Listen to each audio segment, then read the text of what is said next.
Shalom Bapak Ibu Saudara, kembali lagi di GKM Menyapa.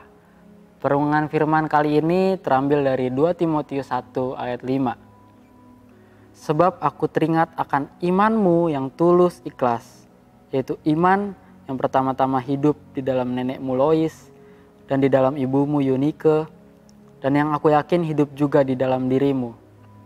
Saudara, bagian firman Tuhan yang baru aja kita baca adalah sebuah surat yang dituliskan oleh Paulus kepada Timotius.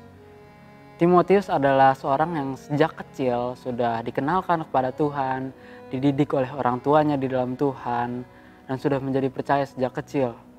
Dan ketika dewasa, Timotius menjadi seorang pemberita Injil dan gembala jemaat.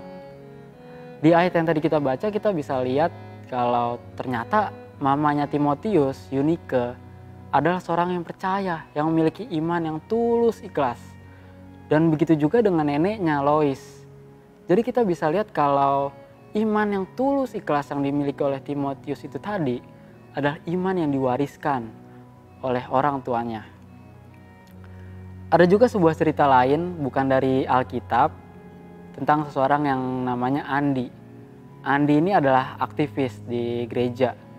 Dia sering memimpin persekutuan pemuda, dan untuk pertama kalinya ia diberi kesempatan untuk memimpin pujian dan doa di dalam ibadah wilayah, ibadah rayon.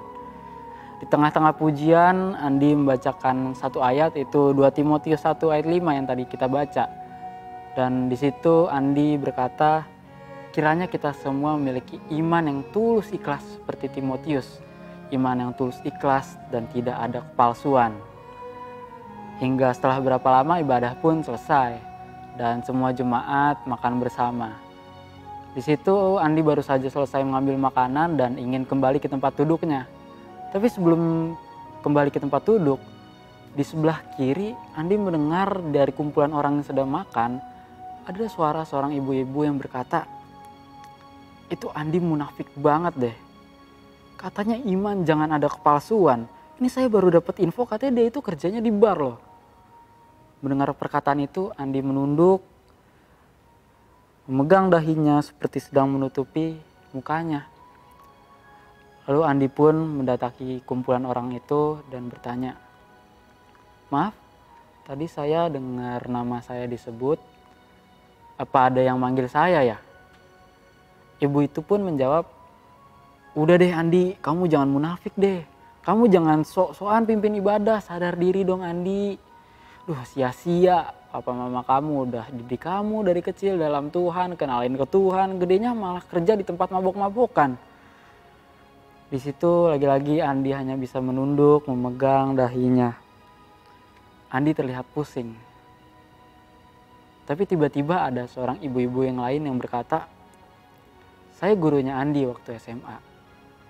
Saya ingat betul Andi sering memimpin pujian dalam ibadah di sekolah.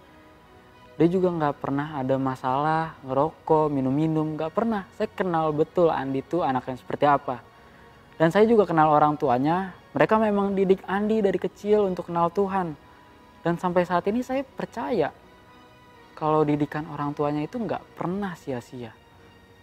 Andi pun mengangkat wajahnya dan berkata, "Saya memang seorang bartender, tapi saya bukan pemabuk. Pekerjaan saya melayani turis supaya industri pariwisata tetap berjalan. Kalau saya bisa tetap hidup benar di tengah-tengah pekerjaan saya sebagai bartender, itu karena saya dididik di dalam Tuhan sejak kecil. Didikan orang tua saya dalam Tuhan itu gak pernah sia-sia, Bu." Saudara, mungkin banyak dari kita yang sudah Kristen sejak lahir. Lahir di keluarga Kristen. Mungkin dari kecil kita sudah dikenalkan siapa itu Tuhan. Itu adalah anugerah. Anugerah yang sungguh indah kalau kita boleh kenal Tuhan dari kecil dan boleh percaya hingga sekarang ini. Bapak Ibu Saudara, kiranya kita boleh terus menjaga iman yang diwariskan oleh orang tua kita. Tuhan Yesus memberkati kita semua.